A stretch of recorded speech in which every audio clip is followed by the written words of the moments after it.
Malam hari, jalanan sunyi Jakarta menyimpan rahasia kelam.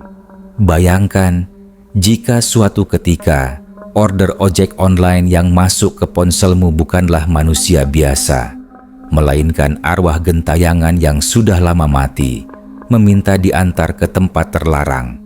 Kemana? Ke neraka.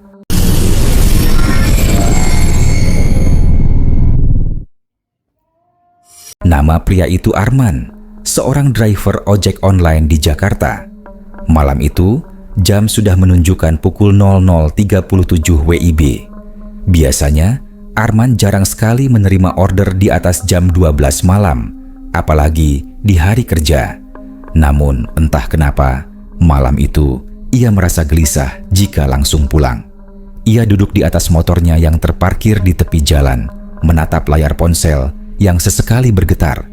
Udara terasa aneh. Angin malam yang biasanya menyejukkan justru dingin menusuk tulang. Jalanan sepi, hanya beberapa kendaraan lewat sekali-sekali. Lampu jalan memang menyala, tapi cahaya kuningnya redup dan samar, membuat suasana seperti kota mati. Arman menyalakan sebatang rokok, berharap bisa sedikit mengusir kantuk. Tiba-tiba notifikasi berbunyi. Order baru masuk. Penjemputan di TPU Manggarai. Tujuan, Jalan Raya Bekasi Timur. Arman spontan mengernyitkan dahi. TPU Manggarai? Kuburan? Gumamnya sambil menatap layar. Siapa yang tengah malam buta minta dijemput di pemakaman? Ia menimbang-nimbang. Rasanya tidak masuk akal, tapi tarif perjalanan lumayan besar, hampir 2 kali lipat dari biasanya. Entah bug aplikasi atau memang rejeki, pikirnya. Dengan sedikit ragu, Arman menekan tombol hijau. Terima order. Perjalanan menuju TPU Manggarai hanya sekitar 15 menit dari posisinya.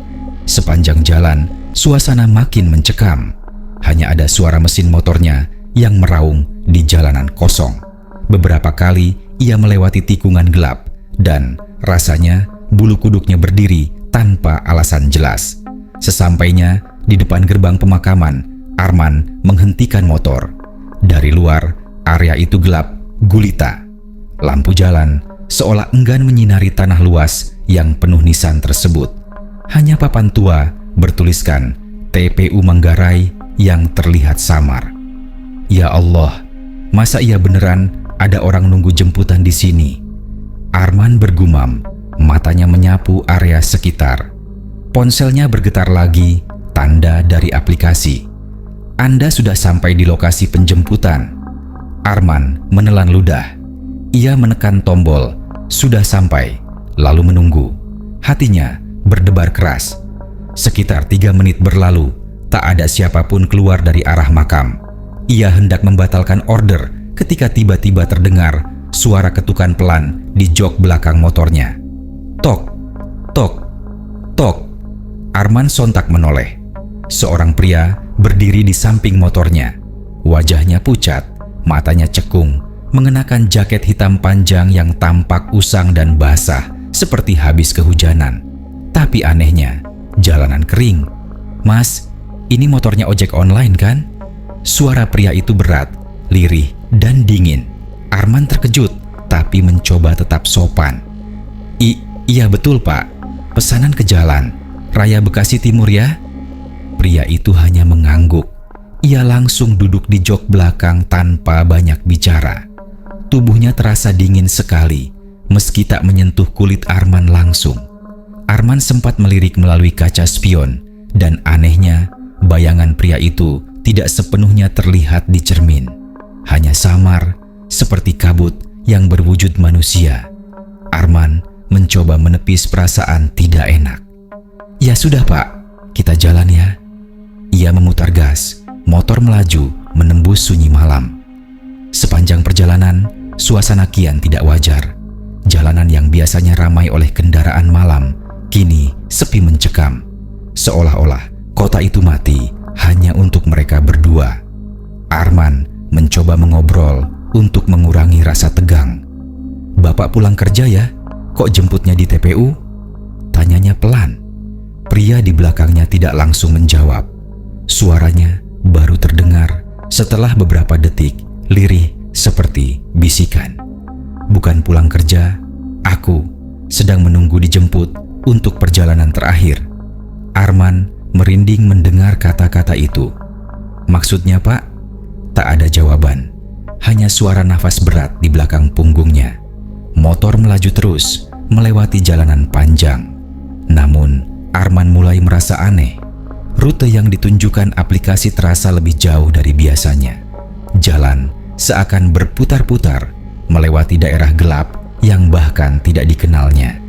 Ia melihat rumah-rumah tua berdiri di pinggir jalan dengan jendela-jendela terbuka lebar seakan sedang mengawasi mereka. Arman panik, namun pura-pura tenang. Ia melirik ponsel di holder motor. Sisa perjalanan 6,6 kilometer. Namun angka itu tak kunjung berkurang meski mereka sudah lama melaju. Tiba-tiba, pria di belakangnya bicara lagi. Kali ini lebih jelas. "Mas, antarkan aku sampai ke tujuan. Jangan berhenti. Jangan menoleh ke belakang."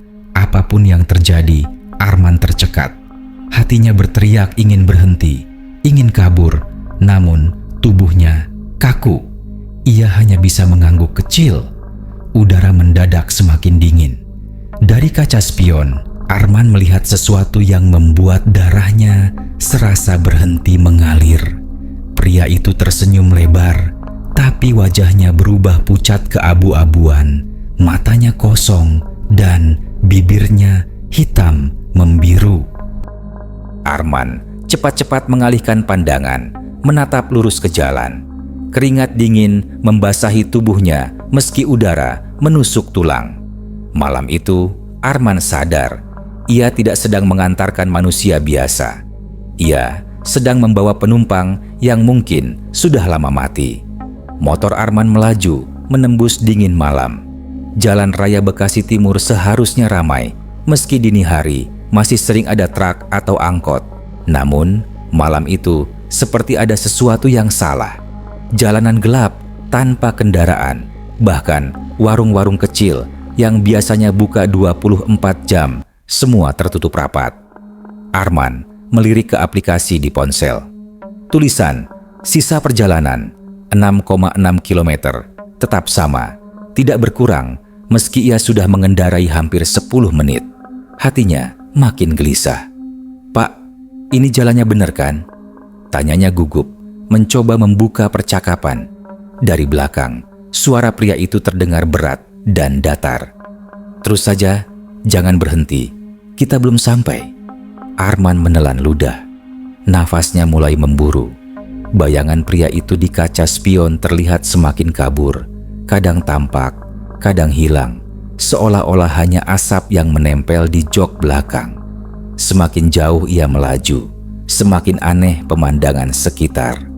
Gedung-gedung kota perlahan menghilang, digantikan rumah-rumah tua reot dengan dinding kayu yang rapuh.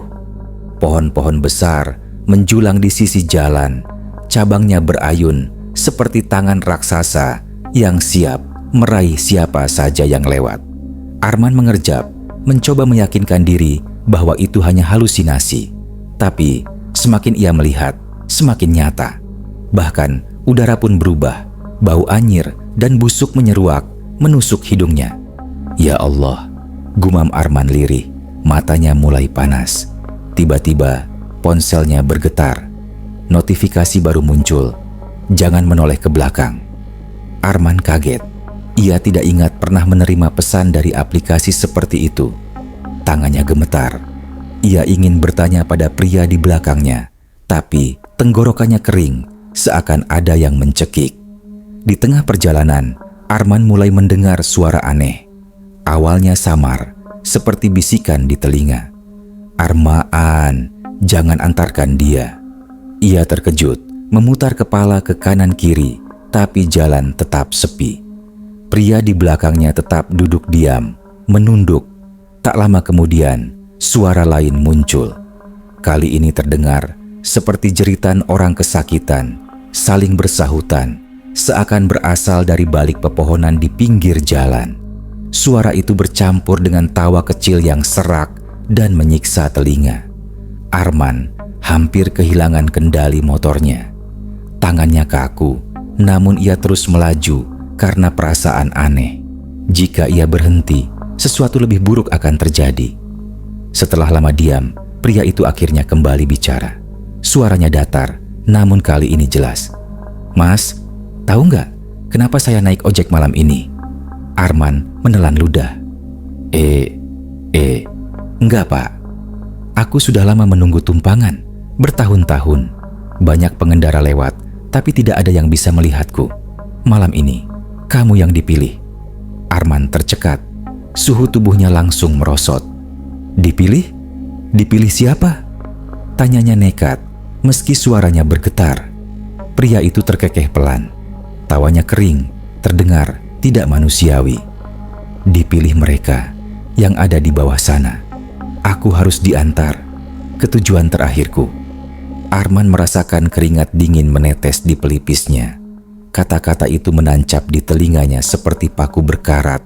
Ia mulai paham. Perjalanan ini bukan sekadar antar jemput biasa. Sekitar 15 menit berlalu dan jalanan makin tidak masuk akal. Jalan raya aspal berubah menjadi jalan berbatu hitam. Retak-retak seperti terbakar.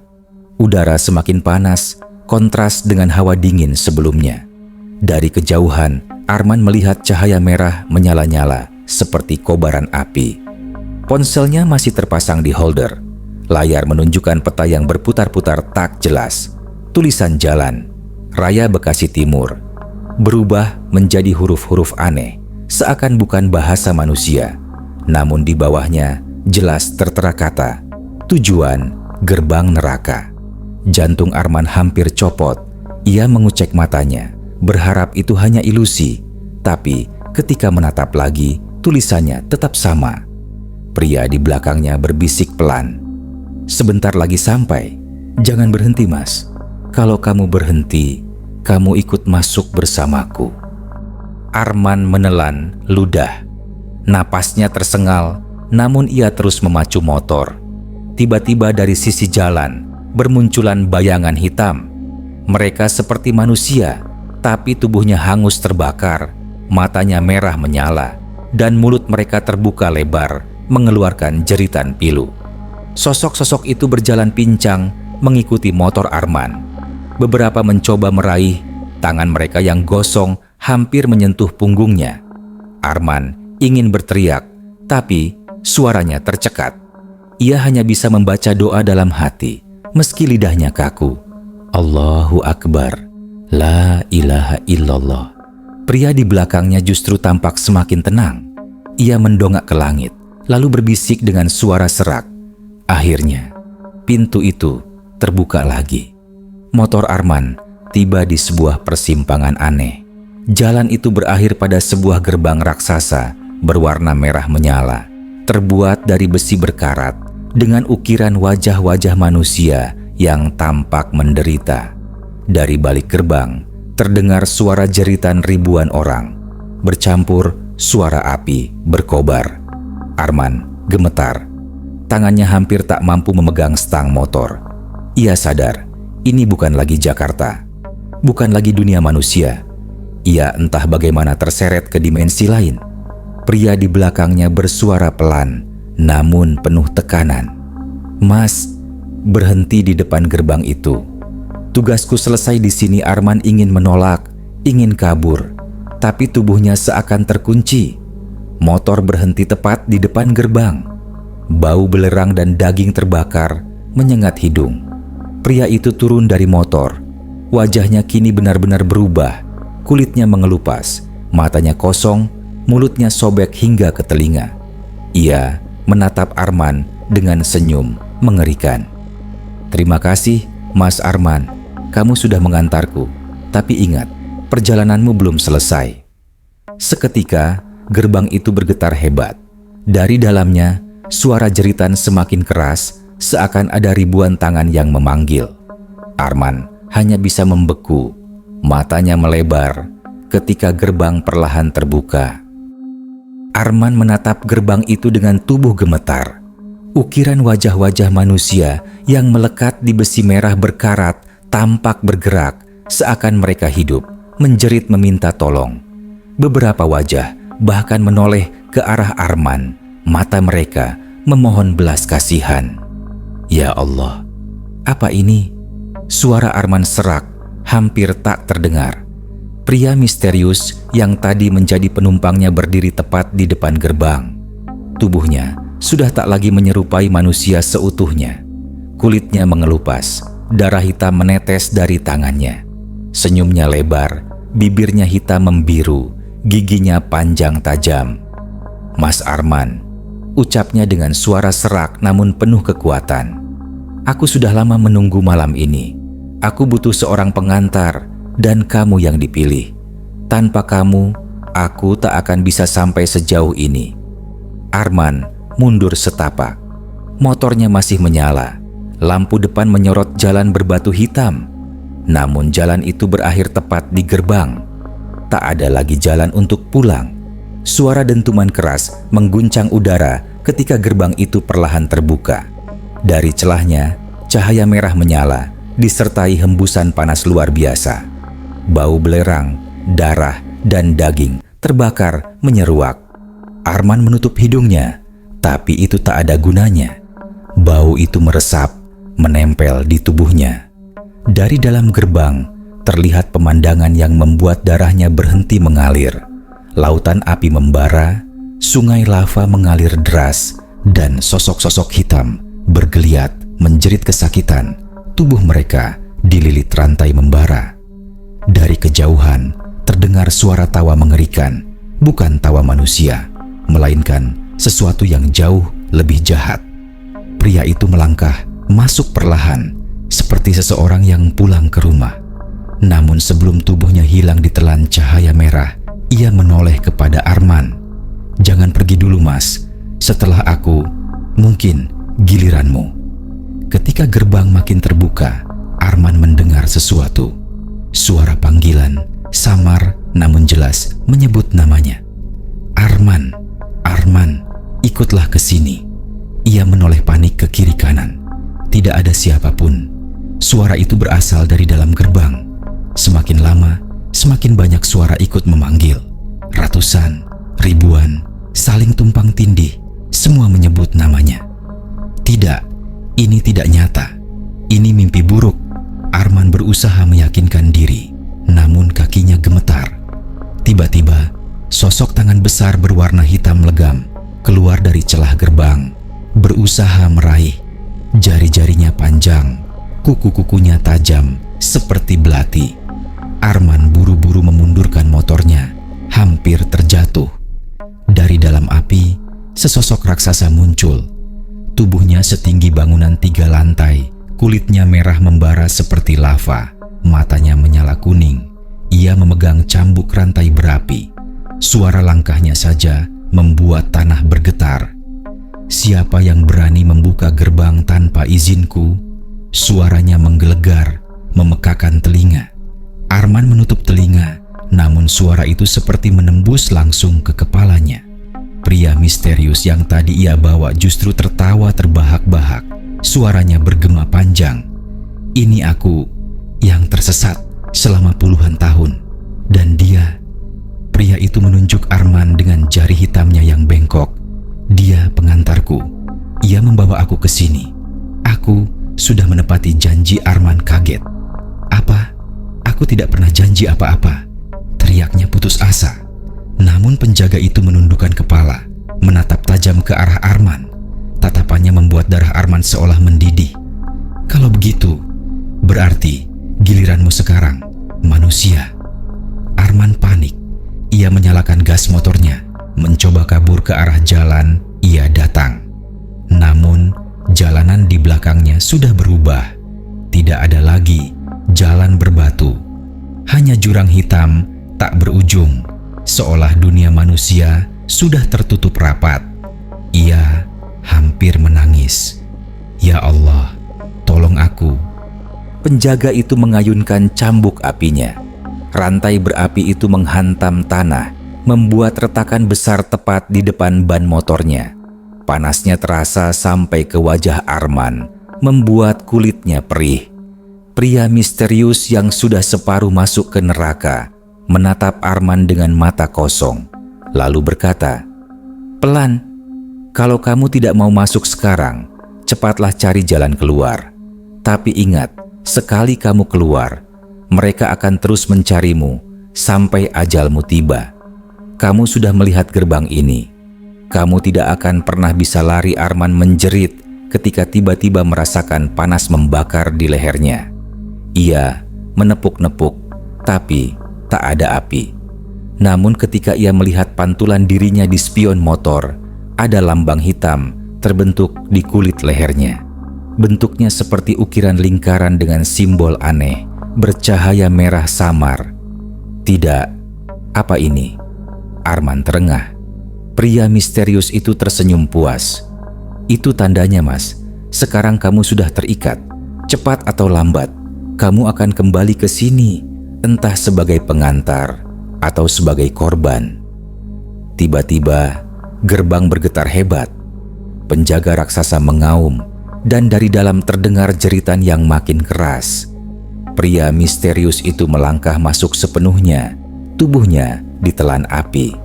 Sesaat sebelum hilang, ia sempat berbisik ke arah Arman, "Kita akan bertemu lagi." Kemudian, beruak. Gerbang menutup dengan suara dentuman menggelegar. Jalan kembali gelap. Tidak ada lagi api, tidak ada lagi jeritan, hanya kesunyian pekat. Arman terengah, menatap sekeliling. Jalan berbatu tadi perlahan berubah kembali menjadi aspal.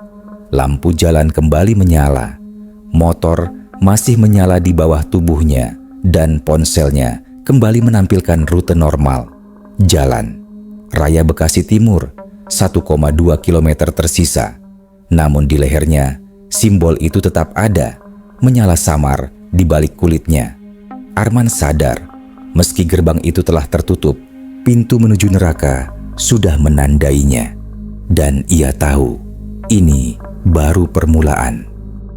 Arman masih duduk di atas motornya, napas terengah, keringat dingin membasahi tubuhnya meski udara Jakarta dini hari itu sejuk. Matanya kosong menatap jalan raya yang kini kembali normal. Lampu jalan menyala kuning redup. Beberapa mobil lewat sekali-kali. Suara klakson terdengar jauh. Semua kembali seperti sedia kala. Namun satu hal yang membuatnya hampir gila. Tanda merah gelap di lehernya masih terasa panas, meski tidak ada api yang menyentuhnya. Ia meraba dengan tangan gemetar, tapi justru semakin jelas terasa seperti ukiran melingkar yang menempel di kulitnya. "Ya Allah, ini apa?" bisiknya pelan, hampir menangis. Arman memutuskan untuk segera menuntaskan perjalanan. Ia menatap ponselnya.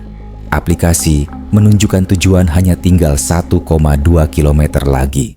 Seakan-akan kejadian tadi tidak pernah ada. Ia menarik gas motornya, berharap semua selesai dengan cepat. Sesampainya di alamat tujuan, sebuah rumah tua bercat putih kusam berdiri di ujung gang sepi. Semua jendela tertutup rapat, halaman dipenuhi daun kering. Arman berhenti di depan pagar, menekan tombol pesanan selesai di aplikasi. Namun, layar ponselnya tidak menunjukkan konfirmasi pembayaran atau rating. Yang muncul hanyalah satu kalimat aneh. "Terima kasih telah mengantar. Perjalanan berikutnya menantimu." Arman melongo. Ia coba refresh aplikasi, tapi pesan itu tetap sama. Tak ada nama penumpang, tak ada detail. Lebih menyeramkan lagi, rumah itu jelas-jelas kosong. Tidak ada suara, tidak ada lampu menyala, bahkan terlihat seperti sudah lama ditinggalkan. Tiba-tiba, suara berat yang sangat ia kenal terdengar dari belakangnya. Suara pria misterius itu. "Terima kasih, Mas Arman." Arman spontan menoleh. Jalanan kosong, tidak ada siapa-siapa. Tapi suara itu menggema jelas, seolah berbisik tepat di telinganya. Arman akhirnya memutuskan untuk segera pulang. Ia melajukan motor ke arah kos-kosannya di daerah Tebet. Namun sepanjang jalan, ia merasa ada sesuatu yang mengikutinya. Setiap kali melirik kaca spion, ia melihat bayangan samar duduk di jok belakang. Sama persis dengan posisi penumpang yang ia jemput dari TPU Manggarai. Ketika ia mencoba menoleh langsung, jok motornya kosong. Tapi ketika kembali menatap spion, sosok itu ada lagi, menatapnya dengan senyum lebar. "Ya Allah, jangan ganggu aku." Arman berulang kali membaca doa. Suaranya gemetar. Namun, sosok itu semakin jelas. Wajahnya mengelupas, matanya kosong, bibir hitam membiru. Kadang ia membuka mulut lebar-lebar, mengeluarkan suara jeritan panjang yang hanya terdengar di telinga Arman. Akhirnya, Arman tiba di kos-kosannya. Sebuah bangunan sederhana 2 lantai dengan koridor panjang. Biasanya ramai dengan suara penghuni lain, tapi malam itu sepi mencekam. Lampu koridor berkedip-kedip, menimbulkan bayangan aneh di dinding. Ia masuk ke kamarnya, mengunci pintu rapat-rapat. Napasnya masih tersengal. Ia membuka jaket, lalu berdiri di depan cermin kecil di dinding. Saat itulah ia melihat jelas, tanda hitam di lehernya kini berdenyut pelan, seperti jantung kedua. Setiap denyut mengeluarkan cahaya merah samar. Astagfirullah, apa ini benar-benar terjadi? Arman hampir menjerit. Tiba-tiba, lampu kamar mati. Gelap total. Arman meraba-raba saklar, namun tak ada yang terjadi. Dari dalam kegelapan, ia mendengar suara langkah kaki. Perlahan, mendekat. Tok, tok, tok. "Mas, Arman." Suara serak itu memanggil namanya. "Ingat, perjalananmu belum selesai." Arman tersungkur ke lantai, menutup telinga dengan kedua tangan. Namun, suara itu semakin keras, memenuhi kepalanya. Saat ia nekat membuka mata, kamar kosnya sudah berubah. Dinding kayu lapuk, lantai retak, udara panas menyengat. Di sudut kamar, ada bayangan manusia terbakar. Tubuhnya hangus, matanya menyala merah, merangkak perlahan ke arahnya. Arman berteriak sekuat tenaga. Tiba-tiba, cahaya lampu menyala lagi. Kamar kembali normal. Tidak ada bayangan, tidak ada api. Hanya dirinya sendiri, terengah di lantai, tubuh basah oleh keringat. Namun, ketika ia melihat cermin, wajahnya pucat pasi. Dan tepat di belakang bayangan dirinya di cermin, sosok pria misterius berdiri, tersenyum lebar. Malam itu, Arman tidak bisa tidur. Setiap kali ia memejamkan mata, ia melihat gerbang neraka terbuka, jeritan orang-orang terbakar, dan wajah penumpang misterius itu yang terus memanggil namanya. Dan setiap kali ia bangun, tanda hitam di lehernya makin jelas, warnanya semakin pekat, bercahaya merah samar. Arman sadar, ia sudah ditandai. Bukan hanya sekadar pengalaman horor, kini ia menjadi bagian dari sesuatu yang jauh lebih besar. Sesuatu yang tidak bisa ia hindari. Dan entah bagaimana, ia tahu penumpang berikutnya akan segera datang. Pagi itu, Arman bangun dengan tubuh lemas. Malam sebelumnya, ia hampir tidak tidur sama sekali. Matanya merah, wajahnya pucat, dan keringat dingin masih membekas di pelipis. Namun pekerjaan tetap pekerjaan. Ia butuh uang untuk bayar kos, makan, dan cicilan motor. Dengan sisa tenaga, ia menyalakan aplikasi ojek online. Udara Jakarta pagi itu terik, tapi Arman merasa tubuhnya tetap dingin. Setiap kali ia bercermin, tanda di lehernya semakin jelas. Lingkaran hitam berukir aneh, berdenyut samar seperti hidup. Ia mencoba menutupinya dengan kupluk dan jaket tinggi, agar tidak ada yang melihat. Sekitar pukul 9 pagi, order masuk. Penjemputan, halte busway Kuningan Barat. Tujuan, Setiabudi.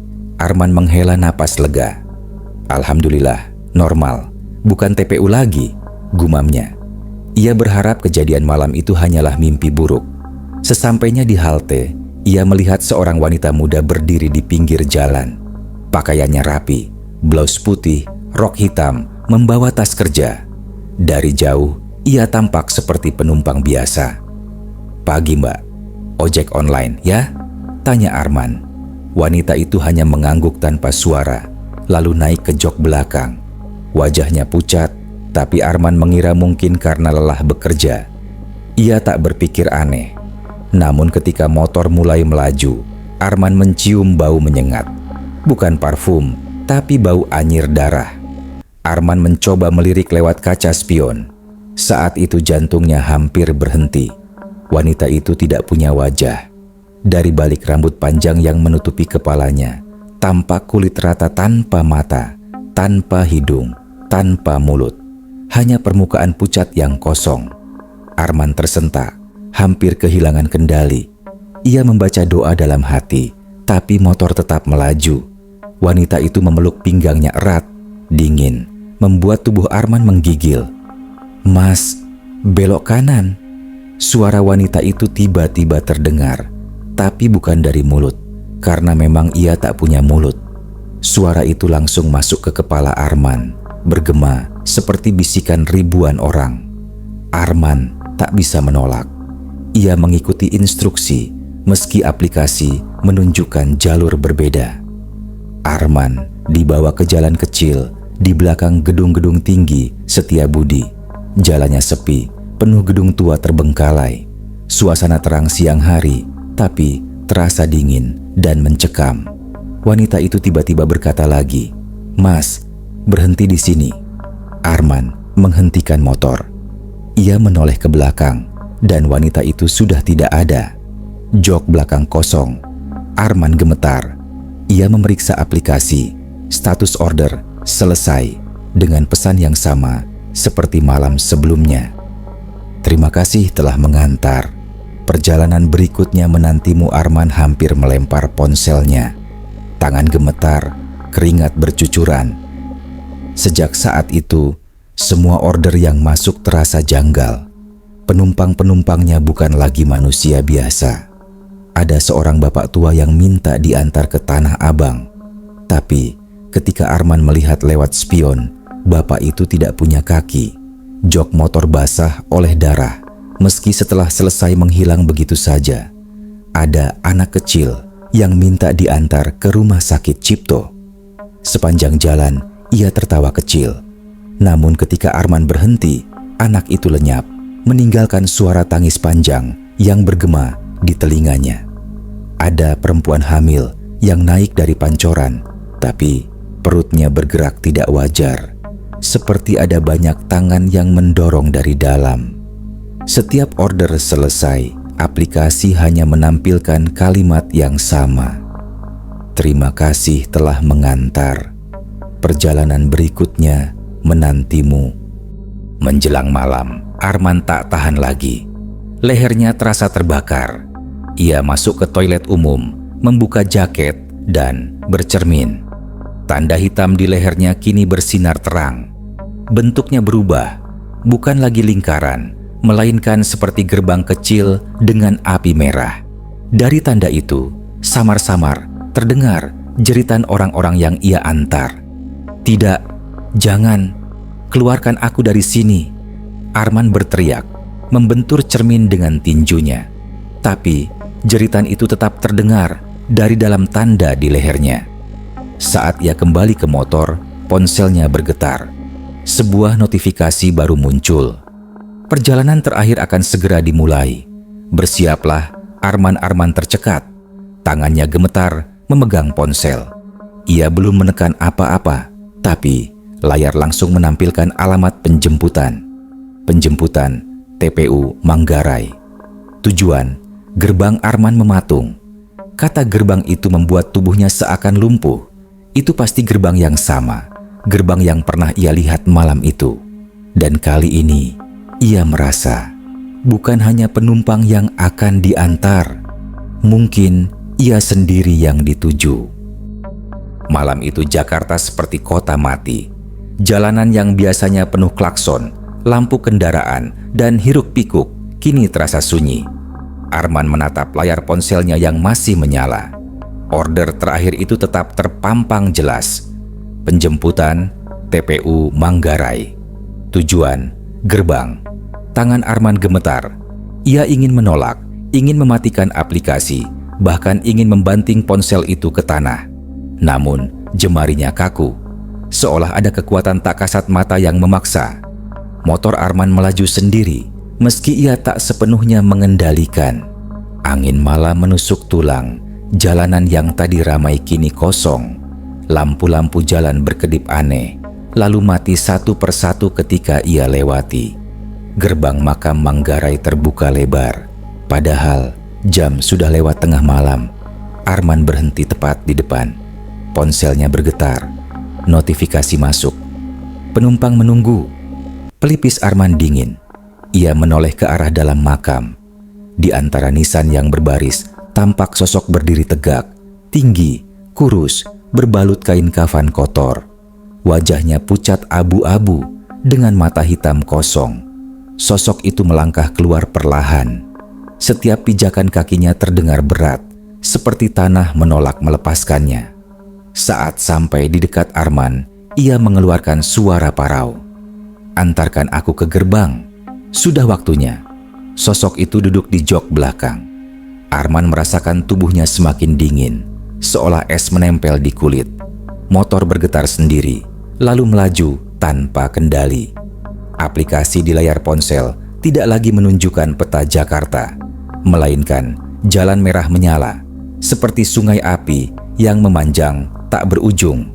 Gedung-gedung Jakarta perlahan hilang dari pandangan, digantikan tanah retak, langit gelap penuh asap, dan suara jeritan yang bergema dari segala arah.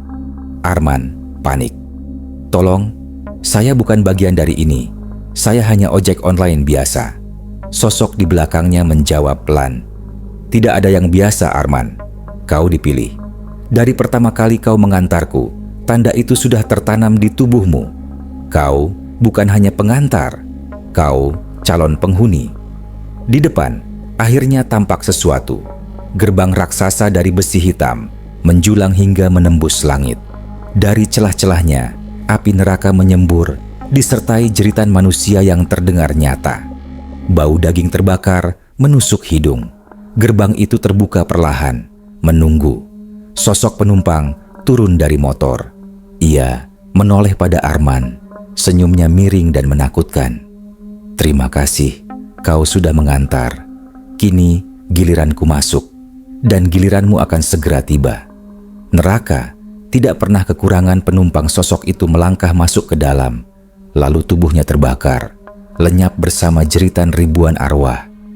Saat Arman hendak memutar motor, suara berat menggema dari balik gerbang.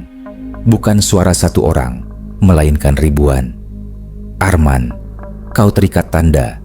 Kau akan jadi pengantar kami selamanya." Leher Arman terasa panas terbakar. Ia meraba tanda di kulitnya. Dan benar, gerbang kecil itu kini terbuka, menghisap hawa panas. Dari dalamnya, tangan-tangan hitam meraih keluar, mencoba menarik tubuhnya. Arman menjerit, melawan, menarik gas motor sekencang mungkin. Namun roda motor seperti terikat tanah, tak bisa bergerak. Dalam ketakutan, Arman membaca doa sekuat tenaga. Mulutnya bergetar, menyebut ayat-ayat pendek yang ia hafal sejak kecil. Seketika, motor meledak melesat mundur, menjauh dari gerbang. Jeritan ribuan suara menggema marah. Api menyambar dari celah gerbang, hampir mengenai punggung Arman.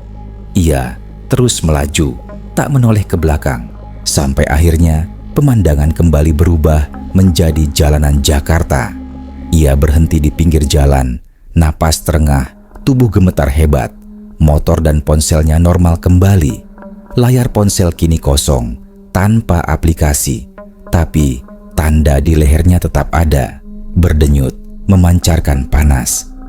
Beberapa hari kemudian, Arman berhenti bekerja. Ia tak pernah lagi membuka aplikasi ojek online. Namun hidupnya tak kembali normal. Setiap malam, ia terbangun oleh notifikasi ponselnya. Padahal aplikasinya sudah terhapus. Layar selalu menampilkan kalimat yang sama.